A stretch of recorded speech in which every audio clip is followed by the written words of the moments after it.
बहुत समय पहले की बात है, हिमालय की ऊंची चोटियों पर एक महान ऋषि रहते थे। उनका नाम था वशिष्ठ। वशिष्ठ एक ज्ञानी पुरुष थे जिन्होंने प्रकृति के साथ गहरा संबंध बनाया था। एक दिन ध्यान करते समय ऋषि वशिष्ठ ने देखा कि पेड़ हवा में कैसे स्थिर खड़े रहते हैं, पहाड़ कैसे अटल खड़े रहते हैं और पक्षी कैसे आसमान में बिना रुके उड़ते हैं। उन्होंने सोचा कि प्रकृति के इन प्राणियों में इतनी शक्ति और संतुलन कैसे है।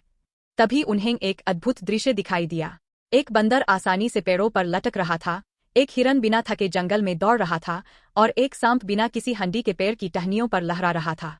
वशिष्ठ ने देखा कि ये जंगली जीव अपने शरीर को इस तरह से हिला रहे थे कि वे मजबूत, लचीले और शांत दिखाई दे रहे थे। ऋषि वशिष्ठ को एहसास हुआ कि प्रकृति के इन प्राणियों के पास शक्ति और संतुलन का रहस्य है। उन्होंने वर्षों तक उनका अध्ययन किया और देखा कि वे कैसे सांस लेते हैं, कैसे हिलते हैं और कैसे आराम करते हैं। धीरे धीरे ऋषि वशिष्ठ ने इन प्राकृतिक गतिविधियों को विभिन्न शारीरिक स्थितियों, आसन, सांस लेने के अभ्यास, प्राणायाम और ध्यान में जोड़कर एक विशेष अभ्यास विकसित किया। इसी अभ्यास को उन्होंने योग नाम दिया। यह योग न सिर्फ शरीर को मजबूत और लचीला बनाता है, बल्कि मन को भी शांत और केंद्रित करता है।